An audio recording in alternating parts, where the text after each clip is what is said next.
감사합니다. 이렇게 앞에 오니까요, 보셨죠? 마이크를 잡아주시고, 갖다 주시고, 모든 걸 하나님이 여러분이 가실 때마다, 우리 갈 때마다 많은 분들이 지금 함께 한다는 것을 많이 느끼면서요. 짧은 시간들이지만 매번 이런 삶을 주신 하나님께 감사를 느낍니다. 여러분 반갑습니다. 요셉2입니다. 하나님 마음을 품는 사람, 생명을 담다로 준비해 보았습니다. 지지난주에 요셉1에 하나님과 함께 걷는 사람에 대해서 좀 나눴습니다. 쉽지 않았죠, 요셉이. 하지만 그는 흔들리지 않았고요. 하지만 그가 또한 이 마음을 품게 됐던 그 시작이 어떻게 됐었고, 하나님과 가까워질수록 어떻게 정말 그 마음을 담아갔는지를 함께 말씀을 통해서 보도록 하겠습니다. 포인트 첫 번째가요. 하나님과 가까워질수록 사람보다 하나님의 뜻이 보입니다. 두 번째, 하나님의 사랑은 언제나 생명으로 향한다로 준비를 해봤습니다. 그저께죠. 안드레아 보첼리, 저는 잘 몰랐는데요. 노래를 하시는 분이시더라고요. 가수 이재가 월드컵 개막식에 주요 주제곡인 DNA를 불렀습니다. 한국 노래 가사가 들어가 있어요. 가사 전체를 이재가 썼습니다. DNA, 또 넘어져도 일어나. 왜 이분들이 개막식에 노래를 불렀는지가 더 감동적입니다. 보첼리는 12살 때 축구 선수였다가 눈을 잃게 됩니다. 보이지 않는 분이세요. 하지만 세계적인 성악가로 가기까지의 내 인생에 목소리만이 남아있구나를 알게 됐고요. 이제 또한 잘 아시겠지만 자기가 정말 한국 K-팝에 떨어졌지만 정말 어두운 삶에 있다가 곡을 쓰면서 활동했는데 지금 이래 세계 무대에서 두 사람의 공통적인 것, 정말 힘든 어둠 속에서 정말 어려운 가운데 일어서는 것, 그러면서 우리 모두는, 월드컵에 모인 우리 모두는 같은 DNA를 가지고 있다. 삶의 희망의 메시지로 개막식 노래가 시작이 됐습니다. 여러분, 이 요셉 보이시죠, 그죠? 지난주 저 농담인데요. 요셉 형으로부터 전화 왔습니다. 아니, 너가 어떻게 158cm 키를 맞췄냐? 키워킹 A라고 제가 소개했는데요. 저 농담이지만 저는 가끔 기도하면서 요셉 형 잘 있냐고. 대화하다 보면 혼자 이렇게 좀 덮어씌는 게 있죠. 형님들이 나를 이곳에 팔았다고 근심하거나 한탄하지 마십시오. 하나님께서 우리 가족을 구하려고 나를 형님들보다 먼저 이곳에 보냈습니다라는 메시지가 오늘 전체의 주제입니다. 그가 왜 이런 마음으로 정말 하나님의 마음을 가지고 형들을 바로 그냥 보복할 수도 있지만 반대로 땅굴에 바꿀 수도 있었지만 인생을 그렇지 않고 그가 하나님의 마음을 가지고 가는 장면이 나옵니다. 여러분, 저는 요셉 말씀 읽을 때요 가장 큰 관심이 그거였습니다. 요셉 인생에서 가장 극적인 장면 중 하나를 골라라면 형제들과의 재회, 만남이었습니다. 아마 이때 가장 좀 쉽지 않잖아요. 자기 인생의 모든 걸 통틀어서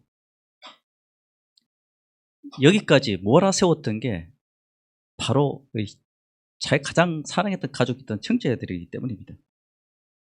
정리가 됐지만 마음 한구석 꼭 한번 기회가 된다면 그냥 이 형제들 싹 쓰리 하겠다라는 그런 마음이 평생 사무치지 않았을까요? 하지만 그 순간 요셉은 형제들을 대하는 모습이 사실 말씀에서 나옵니다. 저는 말씀 읽을 때 그냥 이렇게 기도하다 보니까 생긴 마음이라고 또 성경에 나왔으니까 결과로만 받아들였지만 정말 내가 그 상황에 들어갔더라면 우리 모두도 그 상황에 갔다면 그 누구도 그 가운데서 헤어나지 못했을 것 같아요. 이제 내가 갚아주겠다라든지 그런 마음이 들 수 있을 때도 너무나 많이 있었을 것입니다. 그런데 이런 말을 합니다. 아까 보신 것처럼 하나님께서 나를 먼저 보내셨다고 얘기를 해요. 내 자신이 감정이 돼서 보는 것이 아니라 하나님이 나를 보내셨는데 어떡하라고 그냥 버텨서 어떡하라고 아니고요. 하나님께서 나를 이렇게 보내셨다고 얘기를 해요. 로마서도 나옵니다. 하나님을 사랑하고 그분의 계획대로 우리 시험을 받는 사람들에게는 결국 모든 일이 유익하게 된다는 것을 우리는 알고 있습니다. 놀라운 고백입니다. 요셉은 형들의 악함보다 하나님의 마음을 더 보았다라는 것입니다. 하나님과 가까워질수록 가장 먼저 변하는 것은 환경이 아닙니다. 저도 이 환경이 있었다면, 내가 하나님과 정말 가까워진다면 내 주변이 변한 것이 아니라 내 마음과 그분이 정말 무엇을 원하는지 그 뜻을 보기 시작한다는 것이죠. 상처만 보던 눈이 하나님 뜻을 보기 시작했다는 겁니다. 요셉의 감옥에서 형제들의 그 숨소리와 날 구덩이에 넣을 때 그 먼지 냄새, 그 먼지 지긋지긋하다, 그 형들의 음성과 그 손길, 그게 사로잡혀 있었다면 결코 하나님의 계획을 볼 수가 없어요. 그 상처만으로 계속 크게 잡히고 말 것입니다. 요셉은 이 말씀을 삶으로 증명한 사람이야. 로마서 나오는 말씀이 그냥 있는 것이 아니라 시대를 거슬렀어. 그가 훗날 며칠 년 뒤에 이 기록이 나와 있지만요, 요셉의 삶에서 그걸 보여주었습니다.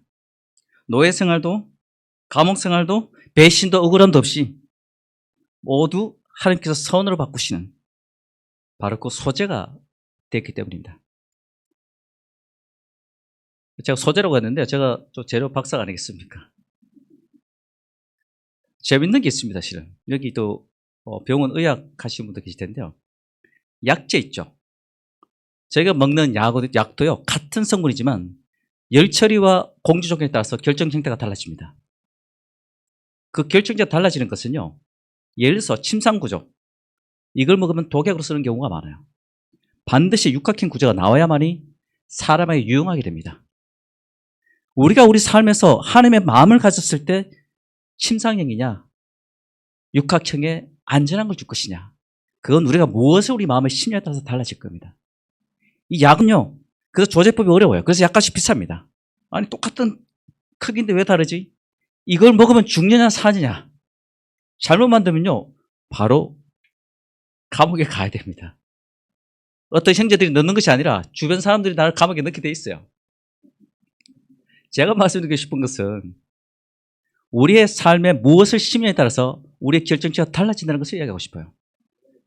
전 세계 탄산 칼슘도 바다와 모든 물질들이 똑같은 물질이지만 그 형태가 다 다릅니다. 우리가 정말 요셉은 하나님의 마음을 두었기 때문에 사람들에게, 형제들에게 좋은 영향을 주게 됩니다. 이것은 바로 우리가 하나님의 뜻을 볼 때, 뜻을 알 때 그의 성품을 우리가 함께 만들어갈 수가 있습니다. 한 번 더 공허해 보았습니다.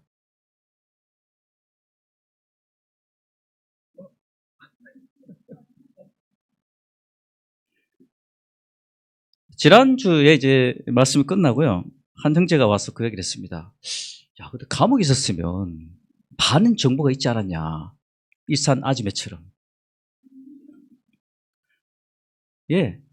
또 하나 제가 느낀 것은요, 요셉은 감옥에 3년간 있었지만 평소에 원망했을까요? 원망했을 것 같아요. 하지만 그가 왜 하나님의 마음을 맞출 수 있을까?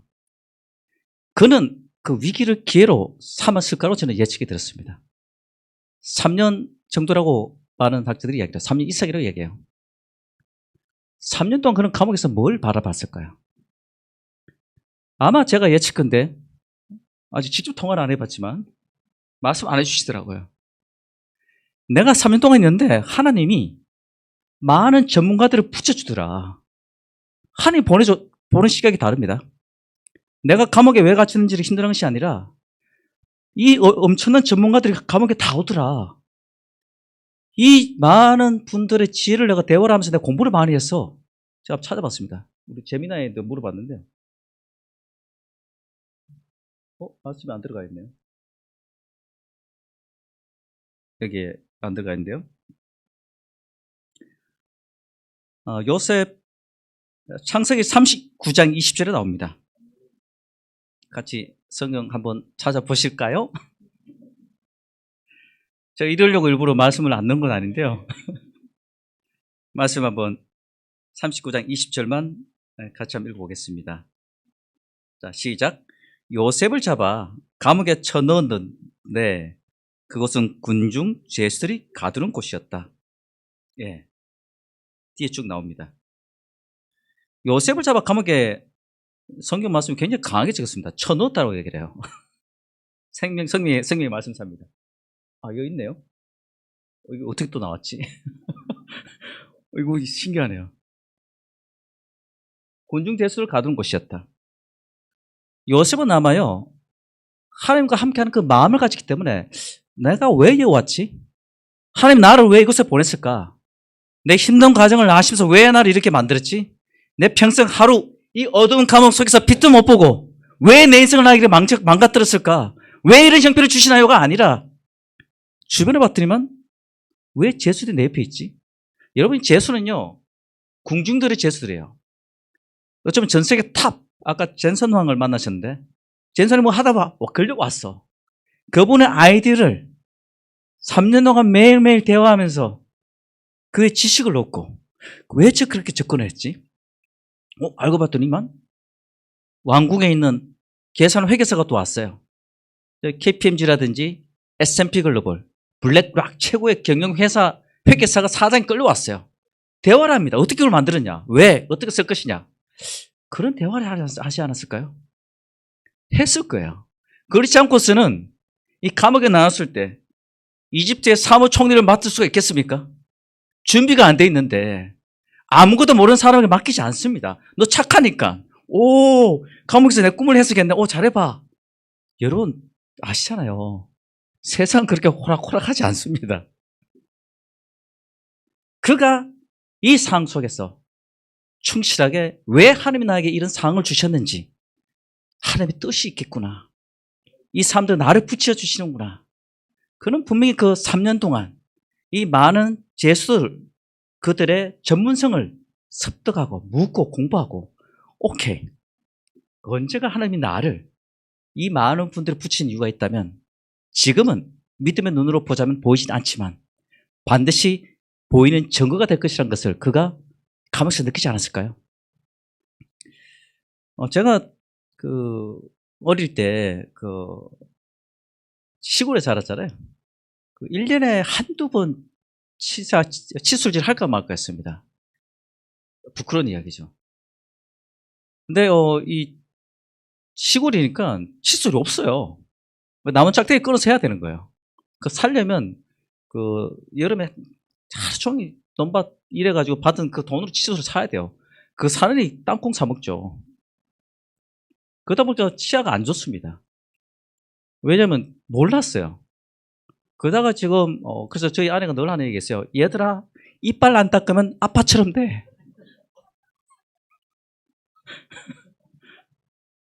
여러분, 제 아내는 저를 너무 사랑해요. 전 너무나 평생을, 지난번 말씀드렸잖아요. 싸울 시간이 없어요. 사랑하기도 바쁜데 저 사랑 너무, 하지만 가끔 아이들에게 뭐 할 때마다 아빠처럼 돼. 예. 근데 제가 이 말씀 드린 것이 아니고, 제가 치과를 가야 돼요.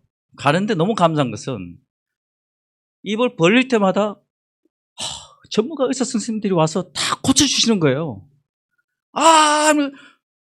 마취제를 놔주세요. 마취제 누가 개발했지? 시골에서는 그냥 마취제 없습니다. 그냥 뺐었어요. 그게 들어서 저는 치과를 안 갔습니다. 보십시오. 갖다 주지 않습니까? 마이크 맞추시고. 제가 하나님에 대한 호흡을 했던 것은요, 내가 어딜 가든 하나님께서 모든 것을 준비해 주셨구나. 아무리 험한 길이라도 내 눈에는, 요셉 눈에는 내가 뒤들은 곳마다 빨간 양탄자를 주님께서 준비하시고 모든 걸 그분이 뜻을 이루시는 나의 하나님이시구나 걸 이 감옥에서 보지 않았을까요? 그가 나옵니다. 그가 하나님의 마음을 가졌던 것은 생각의 전환이었어요. 이 상을 주신 것은 분명히 하나님께서 더 많은 사람들의 영향을 주기 위해서, 나를 더 단단하게 위해서 이 시간을 주었다라고 그는 분명히 이 삶을 통해서 느꼈을 것입니다. 여러분 아시잖아요. 감옥에서 최고의 전문가를 만난다면 커피를 한잔 하기에도 일부러 돈 주고라도 감옥 들어갈 것 같아요. 그죠? 1년 동안 그렇지 않을까요? 그가 마음이 변했던 것은 하나님과의 계속되는 그 삶 속에 하나님 때문에 어떻게 했을까? 그래서 그는 복수 대신 놀라운 선택을 할 수밖에 없었던 거였어요. 하나님 뜻에 따라 그런 자유로운 사람이었어요. 여러분, 이 희비한 빛이 보이시나요? 저는 이걸 느끼면서 제가 한번 내가 이 감옥에 있다면 이 짧은 희미한 빛이라도 그냥 매번 이랬을 것 같습니다. 물론 들어가면 또 상황이 달라지겠죠. 모든 것에서 하나님 나를 주는 그 빛의 파장처럼 에너지처럼 요셉의 그런 시간을 걸으면서 하나님의 마음을 가지고 모든 것을 보기 시작하지 않았을까요? 사람보다 요셉아 나를 바라보아라고, 사건보다 나의 뜻을 보아라고. 그는 머무르지 않았어요. 매 순간 그는 하나님과 대화하고 주님께서 길을 펼치실 그 그날을 기다렸던 것이 바로 이 요셉의 하나님과 함께하는 그 마음에서 형제들이 왔을 때는 차오르셨다고 얘기를 해요. 두 번째입니다. 하나님의 사랑은 언제나 생명으로 향합니다. 요셉이 하나님과 가까이 갈수록요, 하나님의 뜻이 보이기 시작했고, 비로소 또한 이 길도 계셨구나를 느꼈으리라고 생각해요. 창세기에 나옵니다. 두려워하지 마십시오. 형님은 나를 해주고 하시라.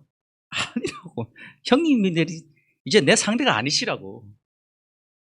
하나님은 그것을 선으로 바꾸셔서 어느 날 내가 많은 사람의 생명 구할 수 있게 하셨습니다. 여러분, 요셉이 얘기합니다. 하나님이 그것을 선으로 바꾸셨다고. 내가 용서를 하는 게 아니라 하나님의 마음에 그가 나를 준비하셨고, 이것은 우리 가족만이 아닌 바로 이스라엘에 오신 굶주림에 없는 이 가족이겠지만 이스라엘 민족이 되죠. 내가 많은 사람의 생명 구할 수 있겠다고. 하나님 나를 그렇게 세워준 것밖에 없습니다. 두려워하지 마십시오. 형님들의 자녀들까지 내가 보살펴 드리겠다고. 여러분, 하나님의 사랑은 언제나 생명을 만드십니다. 하나님께서 자신을 애굽에서 보낸 이유가 있다면 성공이 아니었어요. 생명이었습니다. 최근 이제 지속 가능한 발전 많이 들어보셨죠, 그죠? ESG를 이제 맡고 있으니까 그게 또 회사를 하는 것 같아서 지속 가능한 발전의 소셜 사회적 가치가 굉장히 중요합니다. 기업들은 사회적 가치 누군가에게 베풀어야 돼요. 근데 한 가지만은 우리가 알아둘 팁 하나, 꿀팁이 있습니다. 사회적 가치의 가장 중요한 핵심 키워드가 뭔지 아십니까? 생명 존중입니다. 누군가에 도와주는 것, 생명 존중 때문에 사회적 가치의 안전보건, 개인정보 지키는 것, 인적 육성시키는 것, 양성하는 것, 모든 것이 생명 존중에 함축되어 있는 것이 사회적 책임이에요. 요셉은요, 어쩌면 ES 경영을 지속 가능한 발전의 의미를 그가 더 앞서서 이미 그것을 하지 않았을까요? 더 나아가서 하나님이 이미 그 세팅해 놓았다는 것을 저는 보게 됩니다. 그래서 요셉들은 내가 그들을 용서하고 이런 것이 아니라 하나님의 생명을 구하기 위한 모든 걸 계획하셨다는 것을 그가 보기 시작합니다.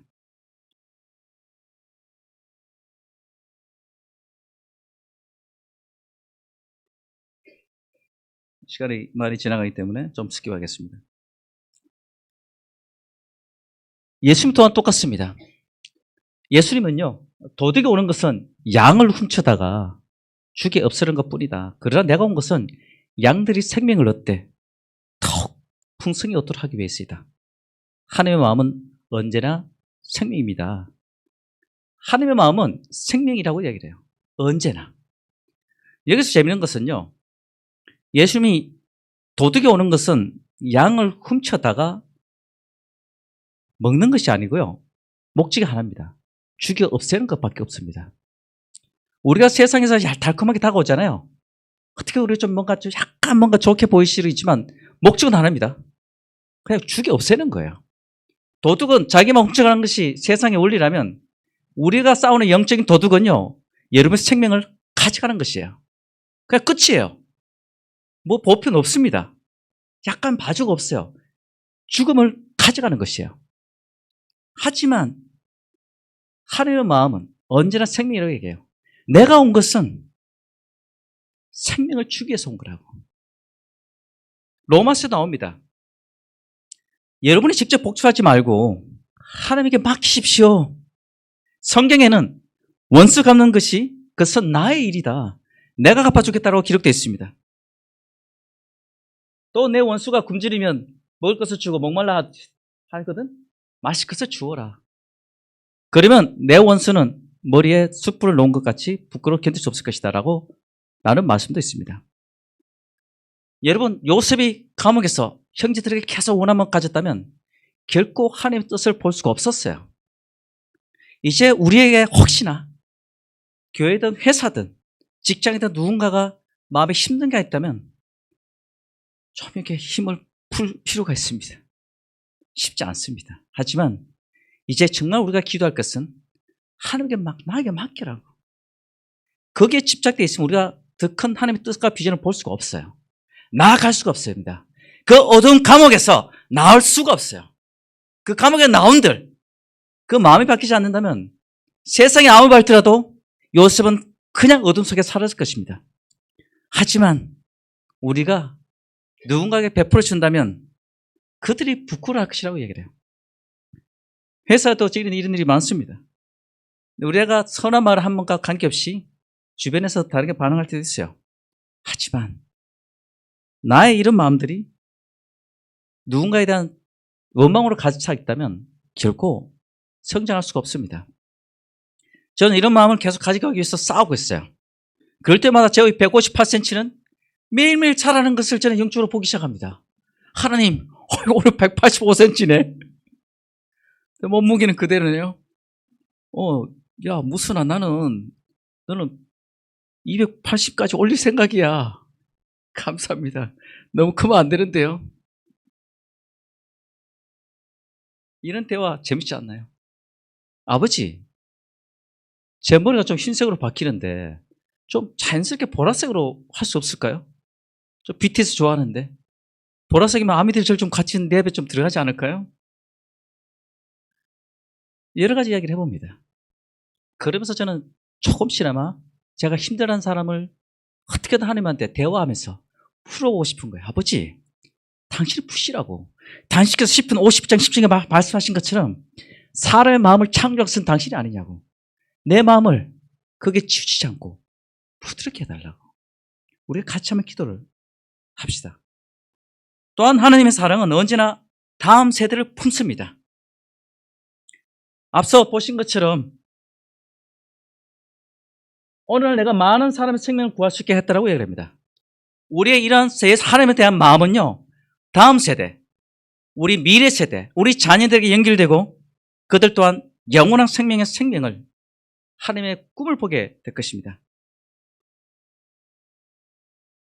예수는 그랬듯이 요셉이 그런 마음으로 진정한 자기의 마음을 하나님에 주었을 때 하나님의 생명을 구하는 그 마음이 대대로 지금 이 자리까지 그 소식이 전해지고 있습니다.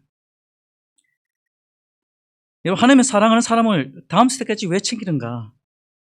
그것은 바로 요셉을 통해서였지만 하나님의 뜻에 따라서 다음 세대도 생명이신 하나님을 알리고 지금 우리가 함께 이 사랑이 넘치는 교회, 이 사랑이 바로 많은 사람들에게 전달하기 위해서 하나님께서 특별히 은혜를 준 것이 아닐까요? 이것은 바로 모든 사람들이 그 사랑을 얻고 우리가 받는 생명을 얻게 하는 것이 바로 그분의 목적이기 때문입니다.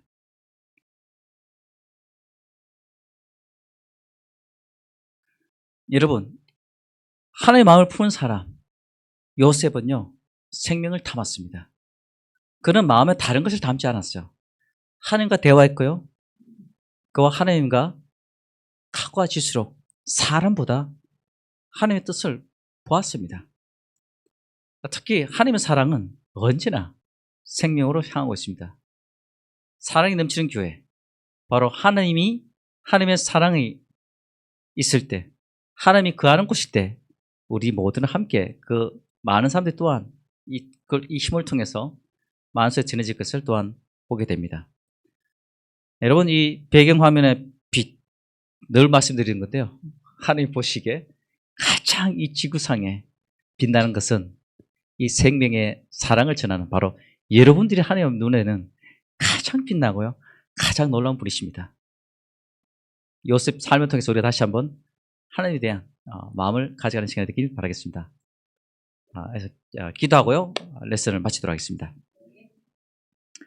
놀라신 아버지, 하나님 마음을 품은 사람 요셉의 단식께서 얼마나 함께 이 한 사람을 통해서 마음을 주었는지 보았습니다. 하나님은 우리만이 아닌 모든 사람들과 관계를 맺고 은혜를 주고 싶어 하십니다.